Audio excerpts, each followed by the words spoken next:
எளிமையான எங்களை என்றும் நினைப்பவரே, எங்கள் ஒளிமயமே, துணையாளரே, உள்ளத்தின் ஆறுதலே. யோவான் சுவிசேஷம் 17 அதிகாரம் 9 வசனத்தில் வேண்டிக் கொள்ளுகிறத பற்றி நம்ம பார்த்துட்ருக்கோம். இயேசுக்கு சொல்லுவார், நான் அவர்களுக்காக வேண்டிக் கொள்ளுகிறேன், நீர் எனக்கு தந்தவர்களுக்காக நான் வேண்டிக் கொள்கிறேன், உலகத்துக்காக நான் வேண்டிக் கொள்ளாமல் நீர் எனக்கு தந்தவர்களுக்காக வேண்டிக் கொள்கிறேன் அப்படின்னு சொல்லுவார். இதுங்களா, இயேசு கிறிஸ்துவே வேண்டிக் கொண்டார்னா நாமெல்லாம் ஏமாத்துறோம். நாம் வேண்டிக் கொள்ள வேண்டும். அவர் நமக்காக வேண்டுதல் செய்கிறார்.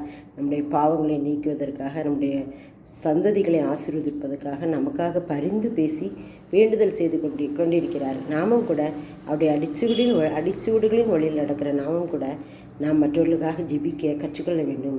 இயேசு கிறிஸ்துவனிடத்தில் கற்றுக்கொள்ள வேண்டும். என்னிடத்தில் கற்றுக்கொள்ளுங்கள், அப்பொழுது என் முகம் மெதுவாயும் என் சுமை இலகுவாயும் இருக்கிறது அப்படின்னு சொன்னார்லாம்.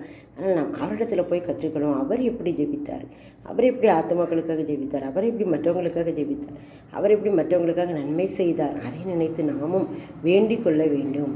இந்த உலகத்தில் ஒருமனப்பட்டு வேண்டிக் கொள்ளும்போது அந்த காரியத்தை ஆண்டவர் தருவேன் இருக்கார். என் நாமத்தினாலே நீங்கள் எதை கேட்டாலும் அதை நான் செய்வேன் சொல்லியிருக்கிறார்களா. ஆனால் நாம் ஒருமனப்பட்டு அவரிடத்தில் கேட்போம், பெற்றுக்கொள்ளுவோம். நான் அவர்களுக்காக வேண்டிக் கொள்கிறேன், நீர் எனக்கு தந்தவர்களுக்காக வேண்டிக் கொள்கிறேன் அப்படின்னு சொன்னார்ல. நாமும் கூட அவர்களுக்காக மற்றவர்களுக்காக வேண்டிக் கொள்ள வேண்டும். நமக்கு கொடுத்த நமக்கு கொடுத்த ஆத்துமாக்களுக்காக நம்மிடத்தில் யாரெல்லாம் எனக்காக ஜெபிங்கள் என்று சொல்லியிருப்பாங்களா, அவங்களுக்காகவும் நாம் ஜெபிக்கணும். அது நம்முடைய கடமை, ஊழியக்காரர்களுடைய கடமை. வேண்டிக் கொள்ளுதல், நாம் வேண்டிக் கொள்கிறவர்களாய் காணப்பட வேண்டும். ஆமென்.